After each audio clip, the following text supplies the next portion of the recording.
নিহত স্কুল ছাত্রের মরদেহ উপেক্ষা করে মাছ লুট এবং তীব্র ক্ষোভ।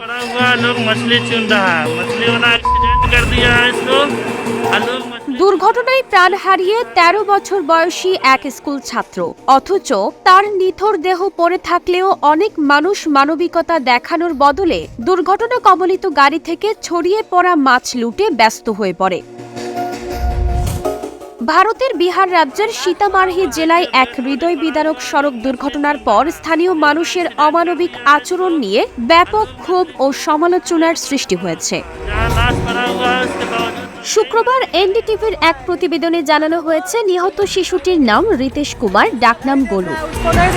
সে স্থানীয় একটি স্কুলের ৭ম শ্রেণীর ছাত্র এবং সন্তোষ দাসের ছেলে। প্রতিদিনের মতো সেদিনও সকালে কোচিং ক্লাসে যাওয়ার পথে পোপরি থানাধীন ঝাজিহাট গ্রাম এলাকায় একটি দ্রুতগতির পিকআপ ভ্যান রিতেশকে সজোরে ধাক্কা দেয়।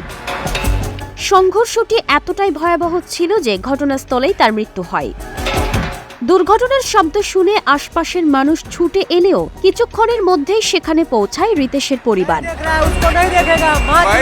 প্রিয় সন্তানকে হারিয়ে তারা শোকে বাকরুদ্ধ হয়ে পড়ে। এদিকে দুর্ঘটনায় জড়িত পিকআপ ভ্যানটিতে বিপুল পরিমাণ মাছ বোঝাই ছিল, যা ধাক্কার পর রাস্তার ওপর ছড়িয়ে পড়ে। অভিযোগ উঠেছে, শিশুটির মরদেহটি কাছেই পড়ে থাকলেও অনেক মানুষ অ্যাম্বুলেন্স ডাকা কিংবা পুলিশকে খবর দেওয়ার পরিবর্তে মাছ কুড়িয়ে নেওয়াতে বেশি মনোযোগ দিয়েছিল। কেউ কেউ বস্তা ভর্তি মাছ নিয়ে দ্রুত ঘটনাস্থল ত্যাগ করে। খবর পেয়ে পোপরি থানার পুলিশ ঘটনাস্থলে পৌঁছে পরিস্থিতি নিয়ন্ত্রণে আনে এবং ভিড় ছত্রভঙ্গ করে। তারা রিতেশ কুমারের মরদেহ উদ্ধার করে ময়না তদন্তের জন্য পাঠিয়েছে।